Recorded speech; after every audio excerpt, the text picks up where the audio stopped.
Hello friend, registry हो चुकी है। फ्लैट आपका है, लेकिन अचानक पता चलता है कि इस फ्लैट पर बैंक का चार्जेस निकल आया है। अब सवाल यह है कि क्या आपका फ्लैट सेफ है या बैंक कभी भी कब्जा ले सकता है। आज इसी सच को बिल्कुल साफ तरीके से समझते हैं। देखिए, भारत में यह प्रॉब्लम रीसेल और बिल्डर फ्लैट में बहुत कॉमन है। बायर सोचता है कि रजिस्ट्री हो गई मतलब सब क्लियर है, लेकिन कानून इतना सिंपल नहीं है। बैंक चार्जेस होता क्या है? जब कोई ओनर या बिल्डर बैंक से लोन लेता है और फ्लैट को सिक्योरिटी रखता है, तो उस प्रॉपर्टी पर बैंक का लीगल चार्ज बन जाता है। जब तक लोन क्लियर नहीं होता, बैंक का हक सबसे ऊपर रहता है। रजिस्ट्री के बाद भी प्रॉब्लम क्यों? क्योंकि रजिस्ट्री ओनरशिप दिखाती है, लेकिन एग्जाइटिंग चार्जेस अपने आप में खत्म नहीं होते हैं। अगर सेलर या बिल्डर ने लोन नहीं चुकाया है और आपने वेरिफिकेशन भी नहीं किया, तो प्रॉब्लम बायर पर आ जाती है।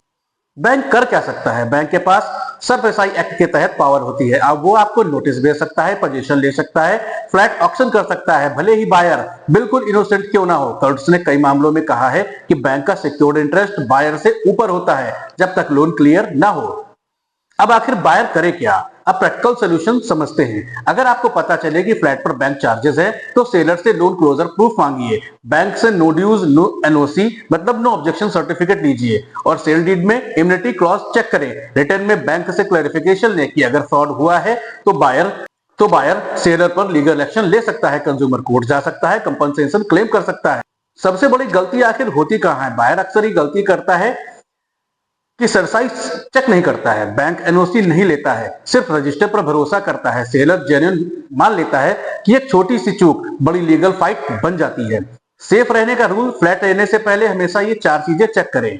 एक पहला है सरसाई search, bank NOC, encumbrance certificate, sale deed में clear identity clause. Registry ownership दिखाती है, लेकिन बैंक चार्ज डेंजर दिखाता है। फ्लैट लेने से पहले चार्जेस फ्री होना जरूरी है। अगर आप कभी भी फ्लैट लेते समय बैंक चार्जेस से जुड़ा डाउट हो, तो आप सवाल जरूर पूछिए। वीडियो यूजफुल लगा हो तो लाइक करें, फॉलो करें, चैनल को सब्सक्राइब करें और ऐसे ही लीगल ट्रैप से दूसरों को भी बचाइए। प्रॉपर्टी में सेफ्टी वेरिफिकेशन से आती है। धन्यवाद।